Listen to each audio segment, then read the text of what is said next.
امروز قراره در این ویدیو در مورد یک ابرقهرمان خاموش توی بدنمون با شما صحبت کنم. یک ابرقهرمان که اکثر ما به خاطر سبک زندگی مدرنمون اون رو به خواب عمیقی فرو بردیم و در واقع به کل فراموشش کردیم. اون حس کلافگی و سنگینی و خواب‌آلودگی شدیدی که درست بعد از خوردن یک وعده غذایی پر از کربوهیدرات مثل برنج، نون، پاستا به سراغت میاد، فقط یک خستگی ساده یا یک خمیازه ساده نیست. اون صدای آژیر خطریه که داره میگه قند مثل سیل وارد خونت شده و بدن بیچارت داره دست و پا میزنه تا این سیل رو مهار کنه و نذاره همه جا رو خراب کنه. امروز قراره با همدیگه یاد بگیریم چطوری شیر تخلیه این سیل رو باز کنیم و با یک تکنیک فوق‌العاده ساده که میتونه متابولیسم شما رو واقعا متحول و پایدار کنه آشنا بشیم. پس تا آخر این ویدیو با من همراه باش، چون قراره با بزرگترین اسفنج قند بدنت آشنا بشیم. این ابرقهرمان، این اسفنج قند، بزرگترین و قدرتمندترین عضله بدن شماست. عضله سرینی. بله درست شنیدید، همون عضله باسنه که در واقع بهش میگن عضله گلوکوز، چون بزرگترین مصرف کننده گلوکوز یا قند توی بدن ماها است.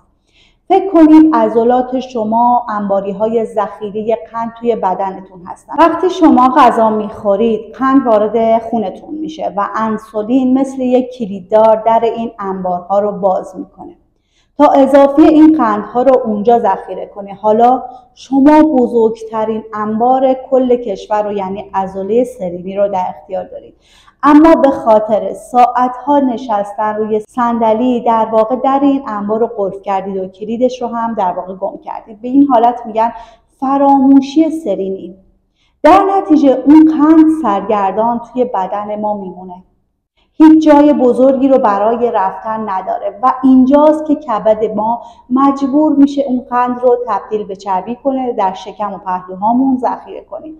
حالا علم پشت این پرده چیه؟ خیلی ساده. روی سطح سلول‌های عضلانی شما یک سری دروازه‌های مخصوص فرود قند وجود داره. این دروازه‌ها در حالت عادی دو تا حالت میتونه داشته باشه، یکی انسولین و اون یکی انقباض عضلانی.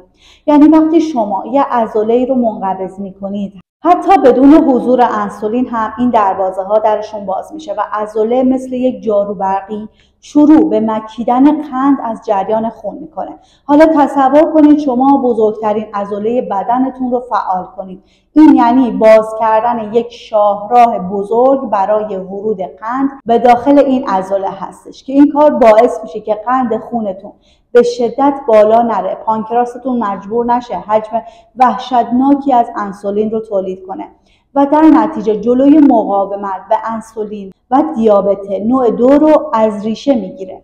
مرحله اول فعالسازی فوری این فرایند سر میز غذاتونه در واقع، یا اینکه تکنیک انقباض ایزومتریکه. چجوری این عضله خوابیده رو دقیقاً در لحظه درست بیدار کنیم؟ اینجوری است. شما به هیچ وسیله نیاز ندارید. همین الان که نشستید یا اینکه ایستادید میتونید این کار رو انجامش بدید. فرض کنید الان نهارتون رو میل کردید، بلافاصله بعدش باید صاف بنشینید. حالا عضله باسنتون رو با تمام قدرت منقبضش کنید، انگار که میخواهید 2 تا سکه رو بین رونهای پاتون نگه دارید. این انقباض برای 5 تا 10 ثانیه رو نگه دارید و بعد کاملا رها کنید. همین حرکت ساده را 10 تا 15 بار تکرار کنید. کل این فرایند دقیقاً کمتر از 2 دقیقه طول میکشه، اما اثرش روی قند خون شما به شدت باور نکردنیه. شما با این کار به بزرگترین انبار قند خونتون دارید سیگنال میدید که من بیدارم، قندها رو بفرست برای من. قبل از اینکه بریم سراغ تکنیک پیشرفته ازتون میخوام اگر این اطلاعات براتون مفید بود همین الان ویدیو رو لایک کنید، چنل رو اگر تا به کنون سابسکرایب نکردید سابسکرایب کنید تا از ویدیوهای بعدی ما جا نمونید و با حمایت هاتون باعث دلگرمی ما بشید تا بتونیم پر انرژی تر براتون ویدیوهای جذابی درست کنیم. در هر صورت مرسی از شما دوستان عزیزم که با من همراه هستید. بریم سراغ مرحله دوم فعالسازی این عضله ارزشمند. مرحله 10 دقیقه پیاده روی هست. پیاده روی به صورت هوشمند. اگر شرایطش رو دارید و میخواهید اثر این کار رو چند برابر کنید، بهترین کار بعد از یک وعده غذایی یک پیاده روی کوتاه 10 تا 15 دقیقه‌ای هست. اما نه اون پیاده روی معمولی که همه انجامش میدن، به روشی که من الان بهتون میگم.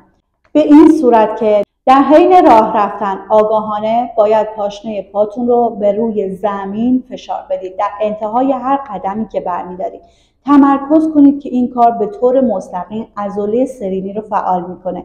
انگار دارید زمین رو به عقب هل میدید. لازم نیست تند راه برید، فقط با تمرکز راه برید و با فعال کردن این عضله قدم بردارید. این کار ساده نه تنها قند خونتون رو کنترل میکنه، بلکه به هضم غذا هم کمک فوق‌العاده‌ای میکنه و جلوی اون حس سنگینی و کلافگی و خستگی بعد از غذا رو هم میگیره.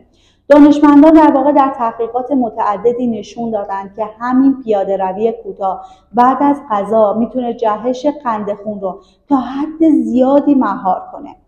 مرحله سوم یک حرکت ایستادی ساده هست. برای این مرحله زمانی که شما توی محل کارتون هستید یا در خونه هستید میتونید این کار رو انجام بدید و حتی امکان اینو ندارید که پیاده روی کنید.